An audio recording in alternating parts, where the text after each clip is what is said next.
semuanya, kami dari kelompok 2 yang terdiri dari Joy Angelika Tentua, Sarah Katrina Mokosuli, dan Leoni Datu, dan saya sendiri Natasha Tambunan dan Safira. Di sini kami akan membawakan materi presentasi kami yang berjudul Status Gizi Balita di Indonesia dan Analisis Stakeholder Mata Kuliah Advokasi Promosi Kesehatan. Di sini kita bisa melihat latar belakang dan isu utama yang kami ambil. Yang pertama itu ada prevalensi stunting di Indonesia tahun 2023 sebesar 21,5%. Lalu penurunan tren selama 10 tahun terakhir tetapi belum memenuhi target. Dan balita usia 24-35 bulan paling rawan stunting. Faktor utamanya itu yang pertama ada kondisi kesehatan ibu, resiko KEK, dan pemeriksaan kehamilan. Lalu yang kedua, akses air minum dan sanitasi yang buruk. Dan yang terakhir, pola makan dan asupan gizi seperti MPASI dan ASI eksklusif. Di sini juga kita akan bisa melihat sub masalah terkait gizi balita. Pada periode prenatal, tingginya risiko KEK dan kurangnya pemeriksaan ANC K4, dan pada periode kelahiran postnatal, ibu bersalin di fasilitas kesehatan dan bayi disusui segera 60 menit. Lalu faktor berikutnya itu ada faktor lingkungan, seperti akses air minum layak terbatas 3%, dan sanitasi dan hygiene dasar yang minim 11,5%. Selanjutnya di sini ada analisis masalah. Yang pertama, kemiskinan dan ketidaklayakan sanitasi, meningkatkan risiko infeksi dan gangguan pertumbuhan. Lalu ada kurangnya edukasi terhadap pentingnya ASI eksklusif dan MPASI yang beragam. Lalu kurangnya akses layanan kesehatan selama kehamilan dan persalinan. Lalu ada juga fenomena global di seluruh dunia, stunting masih menjadi masalah besar, terutama di Asia dan Afrika, menunjukkan kompleksitas faktor sosial dan ekonomi. Selanjutnya akan dijelaskan oleh teman saya, Kak Joy. Selanjutnya, faktor penyebab utama yaitu stakeholder yang terlibat, yang dimana ada faktor penyebab yaitu kesehatan ibu dan anak, kesehatan ibu dan kehamilan. Stakeholder yang terkait yaitu dinas kesehatan, fasilitas kesehatan, puskesmas. Peran dari stakeholder ini yaitu untuk edukasi dan pemeriksaan rutin. Kemudian ada akses air dan juga sanitasi, yang dimana kita melibatkan dinas perumahan, kemudian dinas lingkungan hidup, dan juga swasta. Ini fungsi mereka untuk penyediaan air bersih. Kemudian ada pola makan dan juga gizi, yang dimana kita melibatkan keluarga, posyandu, dan juga PKK untuk edukasi nutrisi, pemeriksaan status gizi.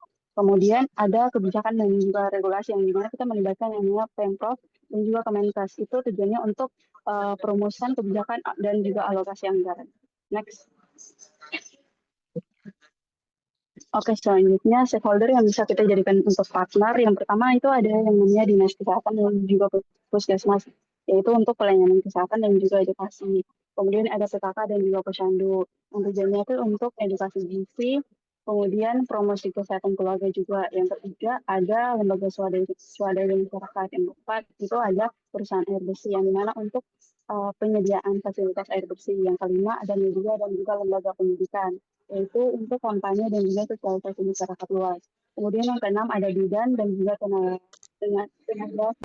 Sasaran dan strategi advokasi, yaitu yang pertama pemerintah, provinsi kabupaten, fokus pada penguatan kebijakan dan program nasional terkait gizi. Artinya advokasi ditunjukkan agar pemerintah dapat menyusun, memperkuat, serta menjalankan kebijakan yang mendukung perbaikan status gizi masyarakat, misalnya program penurunan stunting. Dan yang kedua, masyarakat dan keluarga. Sasaran ini lebih kepada peningkatan pengetahuan dan praktik gizi keluarga. Tujuannya agar keluarga mampu menerapkan perilaku makan yang sehat, memberikan ASI eksklusif, serta memperhatikan pola makan anak. Dan yang ketiga, penyediaan layanan kesehatan, menekankan pada peningkatan kualitas layanan dan pemeriksaan gizi. Ini termasuk pemeriksaan kehamilan, pemantauan pertumbuhan balita, serta layanan konseling gizi.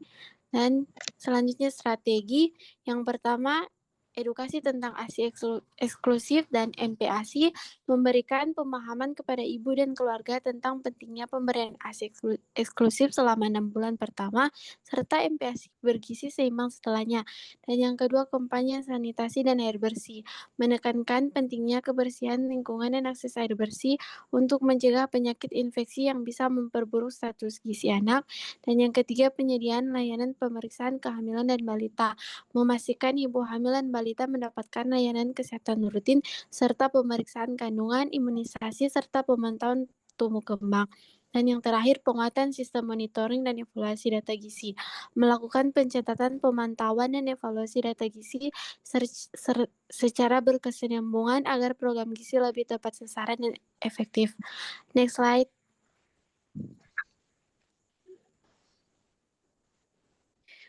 Selanjutnya, mapping stakeholder dan pendekatan, yaitu pendekatan pertama, kolaborasi multisektoral, dan yang kedua, pendekatan berbasis komunitas, yang ketiga, pendekatan kebijakan dan advokasi legislatif, dan yang keempat, pemanfaatan media sosial dan edukasi massal. Next slide.